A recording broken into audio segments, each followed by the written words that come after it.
In a tweet she said the pact would build on our £561 million trading relationship and open up more opportunities for UK businesses. She said sectors which stood to benefit hugely from the deal included education, healthcare, biometrics, aviation, retail and technology. The UK imports metal rows, mechanical power generators, clothing, vegetables and general industrial machinery from the Middle Eastern nation.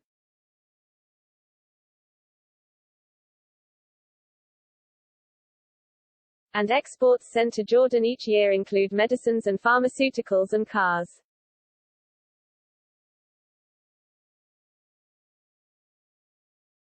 The agreement came into effect on Saturday.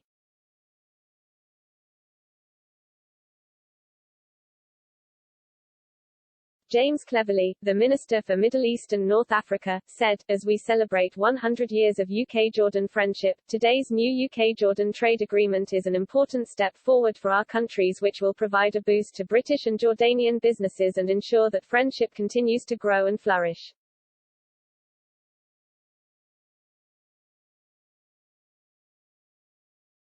The deal is the latest post-Brexit pact to be secured by Britain.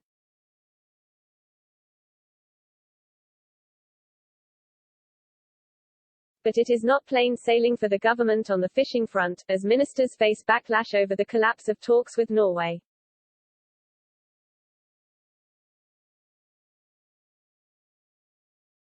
Barry Dess, the chief executive of the National Federation of Fishermen's Organizations, said, "This is actually a loss of real fishing opportunities and in that sense we've gone backwards."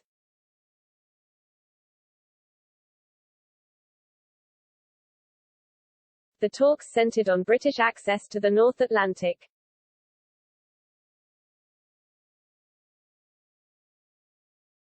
The rich fishing ground which is key to Britain's interests because it provides a large stock of cod and haddock for the nation's fish and chip shops.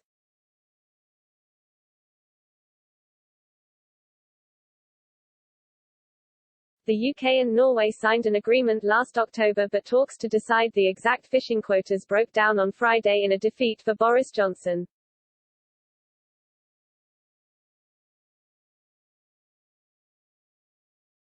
Former European Commission President Jean-Claude Juncker believes the European Union has to be less naive with China, saying that Europeans have to organize their relations better with other foreign powers.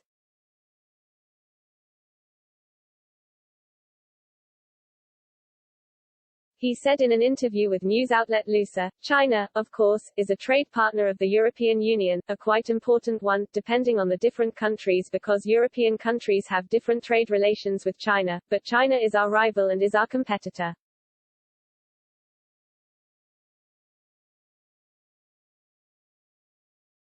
British nationals living in Spain and looking to apply for a new driving license have been tied up in post-Brexit red tape.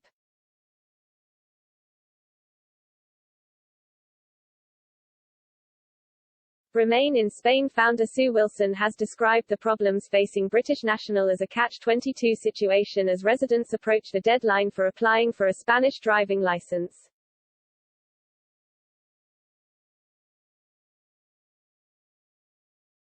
Expats looking to register for Spanish residency have been waiting months for appointments amid a surge in demand.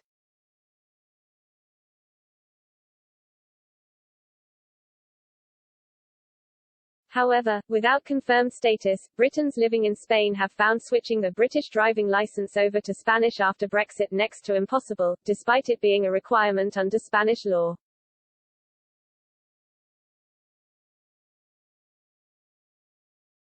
The campaigner told Express.co.uk, "That is true for the Spanish driving license.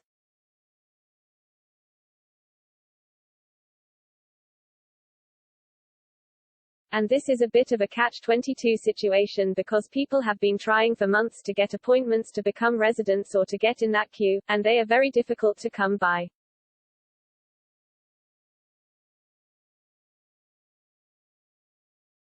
France has descended into violence, as riot police were overrun last night in central Paris by furious protesters amid concerns that the country will erupt in total chaos.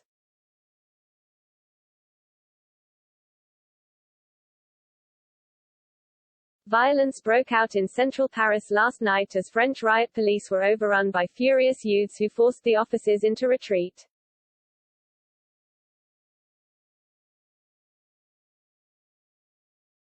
Violent scuffles erupted when riot police attempted to break up an illegal rave in Bercy Park in the middle of central Paris.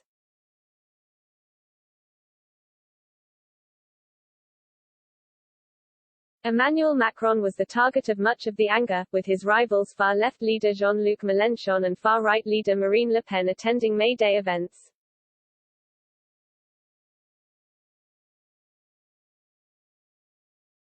Ms. Le Pen, who is seen as the biggest challenger to Mr. Macron, warns supporters of total chaos if Mr. Macron is re-elected.